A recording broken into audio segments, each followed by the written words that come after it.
News Kannada ವಾಹಿನಿಗೆ ಸ್ವಾಗತ. ಗದಗ ತಾಲೂಕಿನ ತಿಮ್ಮಾಪುರ ಗ್ರಾಮದಿಂದ ಕೊಪ್ಪಳದ ಎರೆಹಂಚಿನಾಳ ಗ್ರಾಮಕ್ಕೆ ಸಂಪರ್ಕ ಕಲ್ಪಿಸುವ ಮಾರ್ಗ ಸಂಪೂರ್ಣ ಹದಗೆಟ್ಟಿದೆ. ಗುಂಡಿ ಬಿದ್ದ ಪರಿಣಾಮ ಹೆಸರು ಕಾಡು ತುಂಬಿಕೊಂಡು ಹೊರಟಿದ್ದ ಬುಲೆರೋ ವಾಹನದ ಎಕ್ಸೆಲ್ ಕಟ್ಟಾಗಿದೆ. ವಾಹನ ದುರಸ್ತಿಯಿಂದಾಗಿ ರಸ್ತೆ ಬ್ಲಾಕ್ ಆಗಿ ಇತರ ವಾಹನಗಳು ಕೂಡ ಓಡಾಡದಂತಾಗಿದೆ.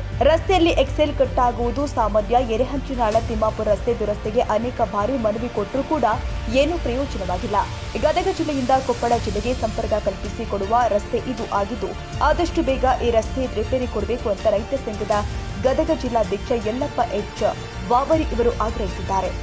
ಎರೆಹಂಚಾಳಿಂದ ಗದಗ ಪಟ್ಟಣಕ್ಕೆ ಹೋಗುವ ರಸ್ತೆ ತಿಮ್ಮಾಪುರ ಪಕ್ಕದಲ್ಲಿ ಕುಣಿಚಿ ಬಿದ್ದು ತೆಗ್ಗು ಗುಣಿ ಗಾಡಿ ಸಿಕ್ಕಾಗಿ ಟೆಂಡರ್ಗೆ ರೈತರು ಮಾಡಿಸಿ ಟೆಂಡರ್ಗೆ ಕಾಣದಂತ ಪರಿಸ್ಥಿತಿ ನಿರ್ಮಾಣ ಆಗೈತಿ.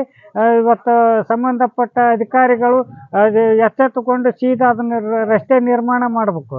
ರಸ್ತೆ ನಿರ್ಮಾಣ ಮಾಡ್ಬೇಕಂದ್ರೆ ಈ ಹಿಂದೆ ಅಲ್ಲೇ ಲೋಕಸಭಾ ಇಲ್ಲಿ ಮುಂದೆ ಪ್ರತಿಭಟನೆ ತಿಮ್ಮಾಪುರ ಗ್ರಾಮದಾಗ ಪ್ರತಿಭಟನೆ ಮಾಡಿದ್ರು ಆ ರೋಡನ್ನು ಇನ್ನೂ ಸರಿ ಮಾಡಿಲ್ಲ.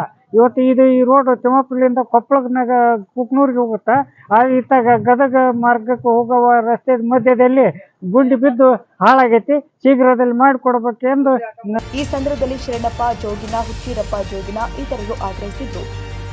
ತಾಜಾ ಸುದ್ದಿಗಾಗಿ ಎಂಟಿವಿ ನ್ಯೂಸ್ 24x7ಗೆ ಸಬ್ಸ್ಕ್ರೈಬ್ ಮಾಡಿ ಮತ್ತು ಬೆಲ್ ಐಕಾನ್ ಅನ್ನು ಒತ್ತಿ. ತಪ್ಪದೇ ಲಿಂಕ್ ಶೇರ್ ಮಾಡಿ.